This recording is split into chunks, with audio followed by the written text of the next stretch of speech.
everyone. So in this lesson I'm going to go through a few more worked examples with you guys. I'll pick some harder expressions to simplify with some unknown variables in them too, so we'll get some more practice with the challenging stuff. Okay, so let's get straight into it. First question. Simplify the following expression. 2xy to the power of 4 in brackets squared times xy in brackets to the power of 5. Okay, so we have two pronumerals here, and we have some brackets involved. So let's try the index law for powers to get rid of these brackets. We're going to do this one at a time. So on the left, we have this term raised to the second power. So that means we're going to have to multiply this 2 inside everything in the brackets. So we'll have 2 squared times x squared times y to the power of 8. On the right, we have x times y, both raised to the power of 5. So this will become x to the power of 5 times y to the power of 5. Now, 2 squared is 4, so altogether we have 4x squared y to the power of 8 times x to the power of 5 y to the power of 5. Okay, so the brackets are gone. Now we just have to use the index law for multiplication. So we're looking for index numbers with the same base. Here we go, x squared times x to the power of 5. 2 plus 5 is 7, so we'll get x to the power of 7. We can also simplify the y's. Y to the power of 8 times y to the power of 5. They also have the same base, so we'll get y to the power of 8 plus 5, or y to the power of 13.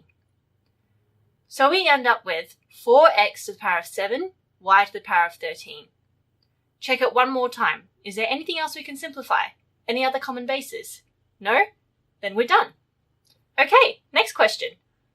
Let's try a different pronumeral this time. I've used x a lot last video, and x is getting a little boring. Let's try j to the power of negative 13 times j to the power of 4 times j to the power of 6. There's no multiplication sign here, but when you have terms just sitting next to each other like this, then that stands for multiplication. Okay, so we can use the index law for multiplication here. This will be j to the power of negative 13 plus 4 plus 6. Negative 13 plus 4 is negative 9. Negative 9 plus 6 is negative 3. So we have j to the power of negative 3. Now, when we're simplifying algebraic expressions, we don't want negative powers. So we're going to flip the j to the power of negative 3 and make it 1 over j cubed. Perfect. Next. Negative 8 times x to the power of 9, in brackets, to the power of a third. Okay, so now we have some fractional exponents. If we multiply this 1/3 into the brackets, we'll have negative 8 to the power of a third, the negative is included because it was in the brackets, times x to the power of 9 times a third. Well, 9 times a third is easy, that's just 3, so we have x cubed over there. But the 8 is a little trickier, we're actually going to have to use our root function. So negative 8 to the power of a third is basically the cube root of negative 8. What multiplies by itself 3 times to get negative 8? The answer is negative 2. Negative 2 times negative 2 times negative 2 is negative 8.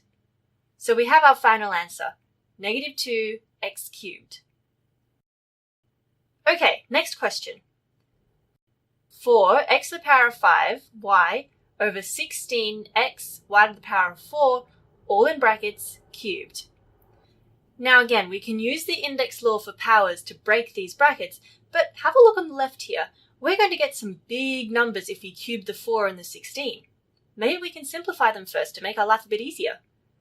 4 can go into both 4 and 16, so we'll have 1 over 4 on the left. And because this is just a 1, we don't even need to write it in. Okay, now let's do it.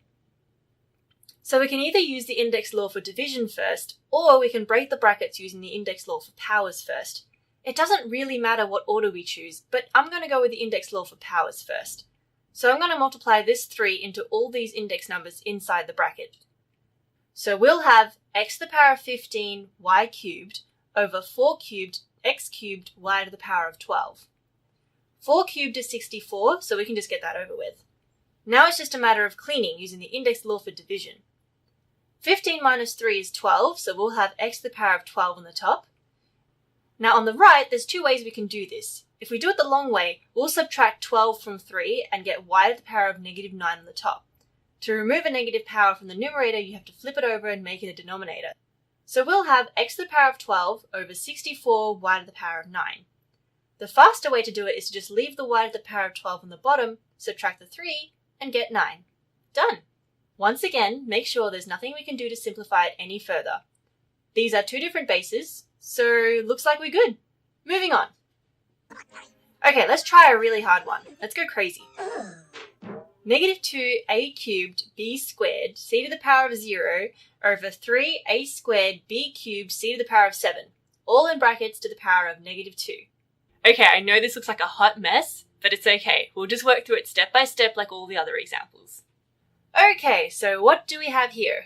This negative 2 and this 3 don't have any common factors, so they can't be simplified, unfortunately.